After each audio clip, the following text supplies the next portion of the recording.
All right. You're good. Now we can go. Ready? Yep. Go.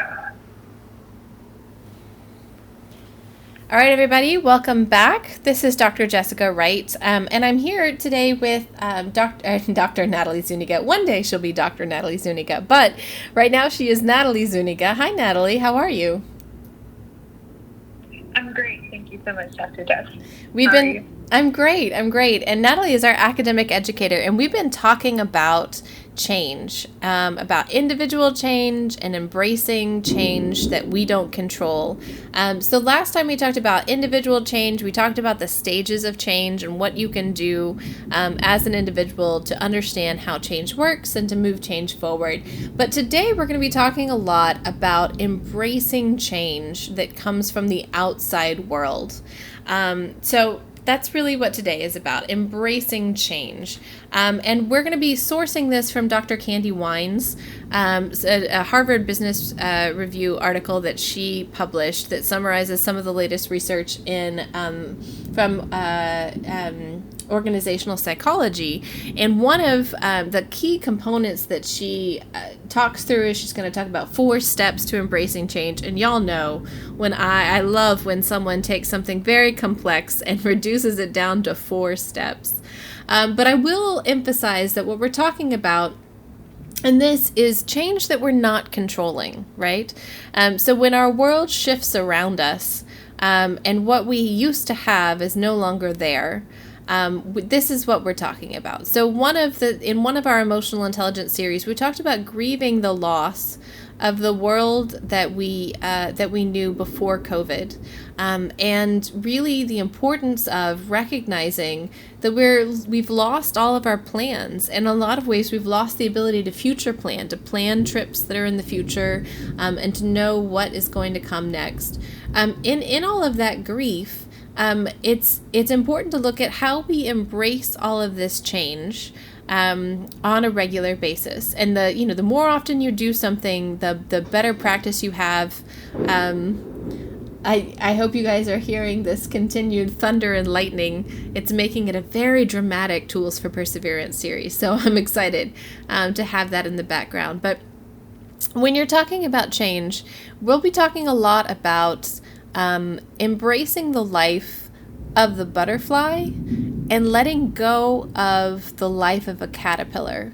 So if all your life you've known life as a caterpillar, when you become a butterfly, there can be a tendency to look back at what life was like as a caterpillar and really be focused on how much you've lost. You've lost the ability to walk around the ground. You've lost the ability to eat leaves. A lot of butterflies don't actually even eat anything, moths and butterflies, right? So your whole world is different now as a butterfly, and we're going to talk about how you would embrace that change. And that's going to be an analogy that we'll use to talk about all of this.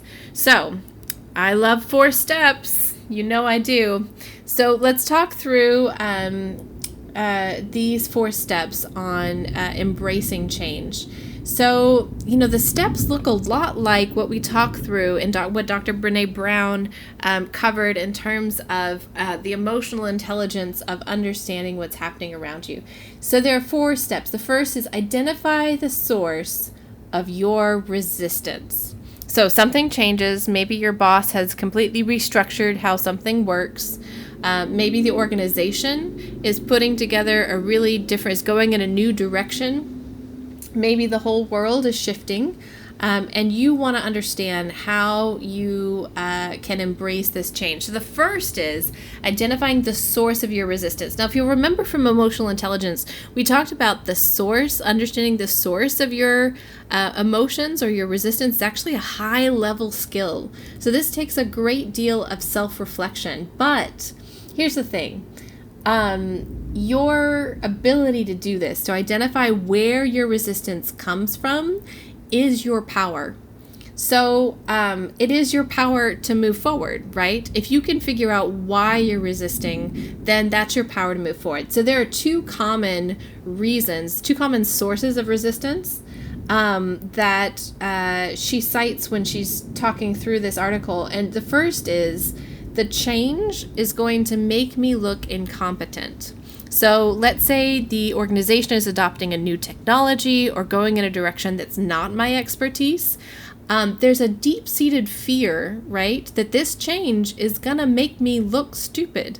And I use that phrase, make me look stupid, in a very candid way, because that is when we talked about false underlying truths, there's an idea called imposter syndrome, right? If you're scared that the change is going to make you look like you don't know what you're talking about, then that is going to be a huge source of resistance, right? So that's one of the more common ones. The other more common resistance to change is this change is going to take away your autonomy. So if you, let's say the organization is going in a direction where all of a sudden you've got you didn't have supervision over this particular task, and now you have extreme supervision over this particular task. Whatever it is, if you feel like you've lost your control over the universe, you've lost your autonomy, then that's another huge indication that you need to get involved. So here's how you solve that. So let's say that the first one was the change is going to make you look incompetent, and the second common source is the change is going to take away your autonomy. So these are normal experiences we might have, sources of resistance. So if you think the change is going to make you look incompetent, because maybe everyone's going in a new direction that's going towards something that's not your strength. You know what your strengths are. You know what you're good at. And now the world or the organization or something is going in a direction that you don't know as much about. If you can identify, I hate this because this is something I don't know anything about, and I hate feeling like I don't know anything, and I don't want to feel stupid. If you know that is why you're resisting it, boom, you've got the power now. You've got the power to go out and start skill building and start learning about this new world, this new way, this new skill set that you're missing, and also to volunteer yourself as the translator from the old way of doing things to the new way of doing things. So let's say you're scared because maybe, they're going to start using a software that you don't know anything about. If you can identify that and say, I hate this feeling. I don't want people to think I'm an imposter. That's a primitive emotion. You know what? I'm going to take this on as a challenge. I'm going to go learn this new software, and then I'm going to help translate between the new software and the people who are resisting it, right? I'm going to go be part of that. So the other common source is a loss of autonomy, right? If you had been doing things your own way for a long time, especially as a native Texan, I'm from Texas, I like to do things my own way. If you feel like your autonomy is being lost, that's going to raise a lot of really big emotions.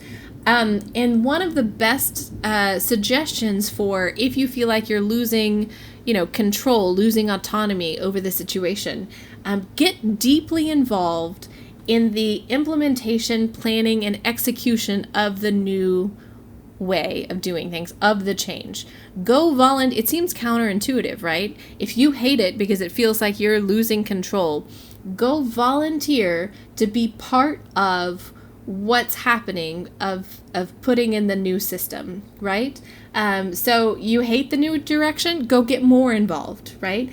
It gives you a sense of control. So if you are volunteering and participating in, implementation meetings or execution meetings of the new plan, then you will have an increased sense of control, and that's going to lessen your resistance, right? Okay, so the first is identify the source of your resistance, and honestly, that's a really complicated thing, and it's a very difficult stage, but if you can figure out that, this change, you have that sort of, oh my gosh, I get it. This change I'm resisting this because I'm afraid it's going to make me look dumb, or I'm afraid that it's going to take away my autonomy. If you can figure that out, you have a lot of power behind you because you know what steps you can take in order to be, part of the solution instead of part of the resistance. So second, question the basis of your emotional response. This is that basic idea of interrupting the, naming the emotion. naming the emotion. So if you can name the emotion that you're having, I'm scared that I'll be left behind. I'm angry. I sense that this is unfair. I don't like it. Then you get to do what we've talked about in previous emotional intelligence series on, writing out your story. Write out everything you think about this. Write out everything you know about the change, about what's happening, and then go back through and identify what are the facts and what is your opinion? What is your emotional response to it? Because what you can do is, in that case, you can identify old stories that might be influencing your reaction to this. So you can see, I'm having a disproportionate reaction to this change because it reminds me of this old story I've been telling myself for a long time about something that's going on, right? If you can look at the story of what's happening with the change and really look at, why is this triggering me? Identify the source of your resistance. And then what stories am I telling myself that's making my emotional response greater? So the third step is owning your part in the situation, right? Owning your part. And by this, we mean owning your reaction, okay? You don't control the change that's happening, right? This whole thing is about embracing change that you are undergoing. So you don't control the change that's happening, and you don't control the emotion that you feel. Everyone repeat after me. You don't control the emotion that you feel. Emotion, like we've talked about before in previous sessions on emotional intelligence, is a chemical response that's happening in a primitive part of your brain that you are not conscious of. So the emotion that you feel, the fear that you might experience that this is going to make you look stupid, or the anger you might experience that you might be losing some autonomy, whatever it is, the emotion is out of your control. So don't judge yourself for having that emotion, but you need to own your part in the situation in that you don't pick your emotion, you do pick the response that you have to the emotion. So the change is happening out of your control. The emotion is something that you are not in conscious control of, but you get to pick, like we talked about with that emotion behavior cycle, right? An emotion leads to a thought. That thought reinforces an emotion, and that emotion then leads to a behavior, okay? So if you've got an emotion that comes up, understanding why that emotion is happening, and then looking at what thought you can choose, right? Because that's the part that you get to control. The thoughts you have in response to your emotion. That's what when we say own your part in the situation, that's what we're talking about. The thoughts that you have in response to the emotion. So you get really angry because there's something happening that you disagree with. You have this huge emotional response. The anger that you feel is a biological signal that's coming from your body. Great. That is something you don't control. You do get to pick the thoughts that you have and the behaviors that you take as a result. So I know I emphasize that over and over again, but I think a lot of us forget we don't choose our emotions and we cannot shut them down, but we can choose the reaction that we have to them. And so your option right here is also looking at when owning your own part in the situation, right? Owning your reaction to the situation, doing a double check, right? Are there any stressors that are making it worse?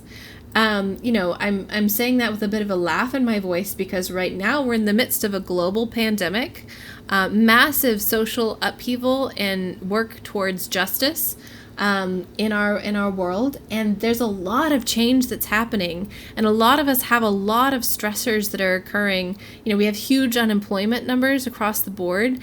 We have a lot of things that are happening that are unusual. All of that might be contributing to the amount of stress or the strength of the reaction that you might be having to a change that's happening to you. So take a look at what other stressors are happening that might be making it worse. Recognizing you don't get to pick the emotion, but you do get to pick your thought. And so it's important to remember, you cannot just cancel your emotions.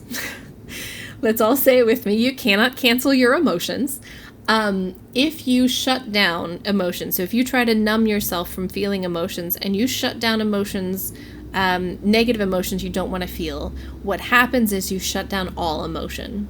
So if you don't want to feel scared or you don't want to feel angry and you try to suppress that, you will also be suppressing any joy or any happiness or any excitement that you might be feeling in life. And so it's not a bunch of little levers that you can pull to say, I don't want this emotion, but I do want this one.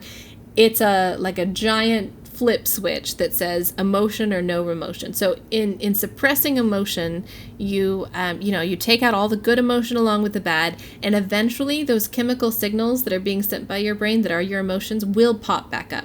Okay.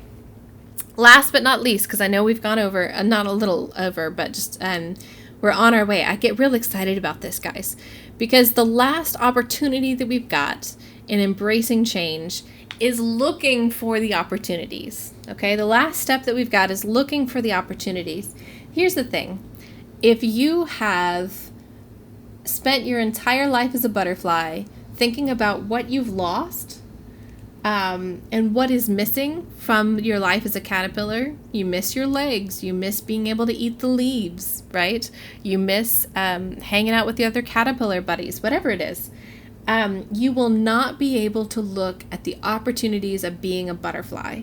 So the question you need to ask yourself, this change that's out of your control, that's happening to you, what is now possible that wasn't possible before? And when you're thinking about the butterfly analogy, flight is now possible. You can fly, right, as a butterfly. And instead of focusing on what's missing and what really isn't there now that you're no longer a caterpillar, you take a look at the new landscape. What is it that you can now see that you couldn't see before? And I'll leave you with this final analogy, which, when you've got a big forest, if there's an old tree that has died and falls down, it leaves a gap in the canopy of the trees, right? The leaves are now sort of, there's a big hole in the leaves in the canopy of the trees, and the sunshine can come down. And that giant tree falling in the forest creates this huge change. So, creatures and plants that were used to the shade of the forest, they might die in the sunlight. This blaze of sunlight can also, though, spur new growth. There are plants that can now take place. There's a tree that can grow up in the place of that old tree that wasn't possible before. And so there's a lot that we can learn from nature about the certainty of change, and then what opportunities exist for change. And I'll leave you with this. Reflect on a time that you resisted change. There was a change that happened and you were resisting. What did you learn from the time that you were resisting the change, right? I know personally in writing this and doing the research and writing this, when I look at times that I've resisted change, one of the things I've learned is that resistance caused me a lot of pain and didn't actually stop the change from happening, right? There were big changes that were happening outside of my control. My resistance to it didn't stop it from happening, and instead just caused me unnecessary pain. And so learning to embrace change that you don't control is so key and so vital. And I hope that you've enjoyed this sort of overview of 4 steps to learning to embrace change. This is a high level of emotional intelligence, and I think it takes a lot of us a lot of time to practice, and it can take a lifetime to learn. But I hope that this has been valuable to you. It's been valuable to me to do this research, and I look forward to talking to you in our next Tools for Perseverance. Thanks. Bye.